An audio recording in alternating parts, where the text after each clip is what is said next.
Sazişə əsasən Rusiya və ABŞ-ın uzaq mənzilli raketlərinin 1/3 ixtisar ediləcək. Sazişdə yoxlama və monitorinq də nəzərdə tutulur. Müxbirlərlə danışan Prezident Obama deyib ki, dünya nüvə silahı olmayan təhlükəsiz gələcəyə yaxınlaşacaq. Onun sözlərinə görə bu silahlar soyuq müharibənin ən qaranlıq günlərini və zamanəmizin ən ciddi təhlükələrini əks etdirir.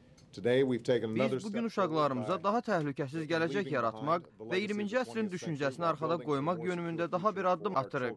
Prezident Obama telefonda Rusiya prezidenti Dmitri Medvedevlə danışıb.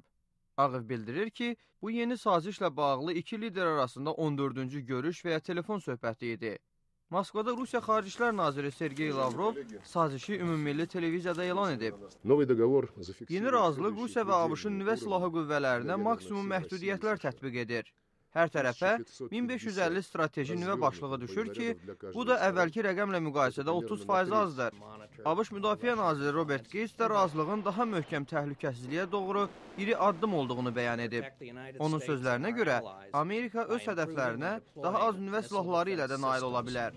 Dövlət katibi Hillary Clinton'ın sözlərinə görə, saziş ABŞ-Rusiya münasibətlərində əhəmiyyətli yaxınlaşmanın göstəricisidir. O deyir ki, ABŞ-Rusiya əməkdaşlığında terrorizmlə mübarizədə nüvə təhlükəsizliyi başlıca prioritetlərdəndir. Rusiya parlamenti və ABŞ senatı hələ də sazişi ratifikasiya etməlidir. ABŞ senatorları John Kerry və Richard Lugar sazişin senatda qəbul edilməsinə sponsorluq edəcəklər. Bu razılıq həmçinin Şimali Koreya və İrandan qaynaqlanan nüvə təhlükələrinin qarşısını almaqda da yardımçı ola bilər. Birləşmiş Ştatlar hazırda dünyanın aparıcı dövlətləri ilə İrana qarşı onun nüvə proqramını dayandırmaq üçün yeni sanksiyalar tətbiq edilməsi yönümündə konsensus əldə etməyə çalışır. Vaşinqtondan Emil Quliyev, Amerikanın səsi.